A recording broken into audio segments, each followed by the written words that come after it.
Well, welcome back to another great episode of Minecraft with Ricky on ZetaCraft. And today we are back on the outside of our mountain here. And for those that were paying close attention to some of the time-lapse work when we were building the mountain, you may have noticed that there is this little cave hole here that was just left undone. And that is because this is going to be where we build the entrance to the inside of the mountain. Currently, the only way to get in is to fly all the way to the top of the mountain, where we've kind of dug a little 3x3 hole. And this is just to be able to easily get in, but that's really not a very efficient way to get into our inner mountain area. So we're going to work on a grand entrance here, going off a typical Skyrim ruins. So, a quick disclaimer, this entire build that we are about to work on was, I would say, 90% designed by Time Architect. I was away for work the last 2 weeks, so he did a lot of designing, and I'm about to take my turn to basically place all the blocks that he designed. So, huge shout out to Time Architect for this beautiful design that I'm about to build right now. You guys, I think, are really going to like it. So, let's go.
Well, with that, we now have an entrance to our base in Skyrim. And as you can see here, we've built it up here on the side of the mountain, about halfway up. If we kind of go onto Alduin's nose here, you get a good little view of how the base looks. So we have our massive mountain that we built in the last episode. We now have an entrance of ruins that kind of go with the typical ruins you'll see throughout Skyrim. And I do not recall off the top of my head the inspiration time used for this one, but I will try to remember to put that in the description. Mental note to myself. But as we go through, you can see time went absolutely overboard with the detailing, which made for a fun little time lapse, as you were able to see there. But this has turned out just so cool.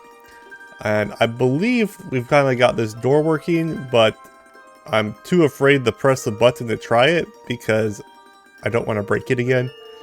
When I was building it, it totally broke and I had to call Cable over to come give a hand. And I think Time and Cable figured that out. Not fully sure how that went down. One of our very expensive lodestones, and we're going to, in theory, put a compass that goes to that lodestone that you can actually be able to pick up before you first enter Skyrim, so you can kind of see a way in. And we come into one of these little antechambers inside with another nether portal. Now if you go to the nether roof, there are like 4 or 5 portals that you can use to get around various places throughout Skyrim. And that just kind of shows how big Skyrim actually is. If you don't mind me, we're just going to go down this quick spiral staircase here into a little bit of a lush cave, and you start to get into these Dwemer ruins that are just kind of sticking through of the cave. At least that was the idea we were going for with these copper and deep slates, try and get the look of a not natural structure, but something that was actually created by the Dwemer at some point in time. That's kind of the theme of going into the Dwemer ruins, is you're going to have these various ruins. We have a fully flowing river here with potentially, you know, world download secrets down there. Someone would have to go look and find for themselves. And then we kind of get into this grand chamber, of these Dwemer ruins again that opens up into the main base area. So this is now going to be our main entrance into Skyrim. I see now I missed a candle. That's embarrassing. Oh well, I'll fix that after the episode. And from here, this whole base is fully walkable, although it takes quite a bit of time to walk around this base, so I'm going to fly up here to kind of get a better view of it. But you can walk in from the entrance, you can take this path down and around, it can come around this hill that I'm actually on right now, if I recall, to this little lower section down below. Oh, there it is. I am just blind. It comes through here, goes around that hill, and it goes through a tunnel that comes out to that little cave there that comes out to the front of the redstone door from the last episode. And if you go all the way around, you can kind of come up this little ruined section here, and that gets you up to that top area over there, which is one of the best views of Skyrim in its entirety, is just from up here. You're able to see everything going on inside of this area. Things I still need to do, I need to add a waterfall feature through here, and then we need to add an exit out of Skyrim, but that will be in the next and final episode of this season, which, that's right, this is the second, oh, it's dark here. It is the second to last episode for season 2 of ZetaCraft, so our season is definitely coming down to an end here, and we still have so much to do and so little time to do it. But I do believe the plan for the next episode will be doing the last build in Skyrim. But before this episode's over, I have one more thing I need to work on. And if you recall earlier in the season, we did the front face to spawn, which is a massive structure that we had some grand plans but kind of ran out of time to work on. So I'm going to go and at least finish the building of spawn. I don't know if we're going to have time this season to put anything inside the building, but yeah, we're going to at least go and try and get that done. So let's see how much work we can get done there.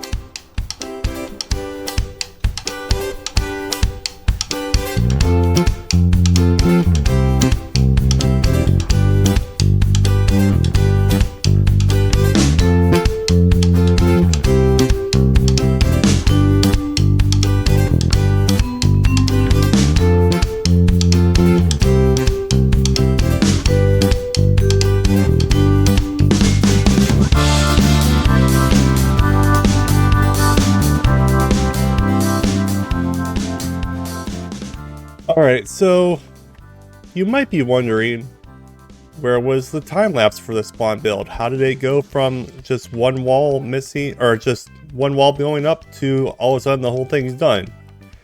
Well, I embarrassingly opened the wrong Minecraft client when I built this whole thing. I spent several hours placing all these blocks, and I had this grand plan for this really cool time lapse of going along that wall and just building the walls all the way around, and then doing the top roof part and the sky pillar in the center. But unfortunately, when you open the wrong client that doesn't have replay mod installed in it, there's no footage to show. So instead, I had to do a little before and after reveal. But that's okay, we'll make do. And as you can see, I have gone through and we have completed all of the building structure for our spawn build, and it is absolutely massive. I mean, just such a huge build. Got our big old Z for ZetaCraft, and if I get to the top here, we are at max render distance here on the server, and we still can't see the bottom of this build.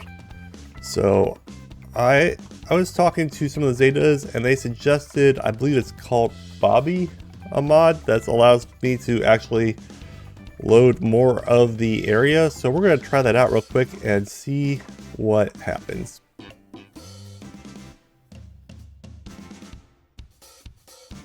Wow. Well, there's a bit of a difference right there just by adding that Bobby app. And let's see. Let's push the limits of my computer here. This is probably a mistake, but we're gonna try it anyways. Oh, that is cool being able to see all that. Now we have one more thing I want to put here at the end here, so that's not gonna just stay completely empty like it looks right now. I'm gonna put a little fun little signage there. But let's get down here and get a look at this. Now, I apologize for the lag. We are really pushing the limits of my computer right here, but this is cool seeing it completely done now. And be able to actually have the whole thing rendered. Oh, that is cool. Definitely let me know what you think of our spawn here at ZetaCraft. The world download will be available when the season is over, and you can check it out for yourself. But overall, I really like this build, and I want to know what anyone else thinks of how this thing turned out. Sorry I didn't have a time lapse of it, but that's how it goes. But I will do a quick time lapse here of us finishing up the front so that this whole area is done. So let's go ahead and do that right now.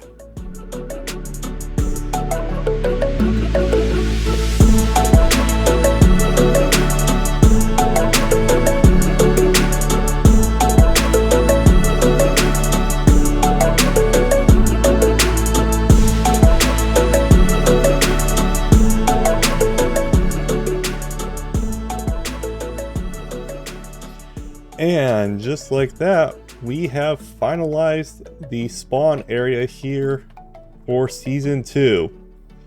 We got a little signage here on the one side. We've got our massive structure here on the other. And the inside, you'll notice, is completely empty. And what we think we're going to do is, here shortly, we're going to have a world download available for season 2 since it's coming to a close here. And I would love to see what people come up with to put into these, or into this main hall area. So if you're interested in doing that, please let us know. And I just can't wait to see if anyone else comes up with some really cool ideas on things to put inside our spawn building. But with that, that is going to be the end of our penultimate episode. We've only got one episode left for season 2. And I've got some pretty big plans for that final season, so you're definitely going to want to stay tuned when that comes out. But until next time, this has been another great episode of Minecraft with Ricky on ZetaCraft. See ya!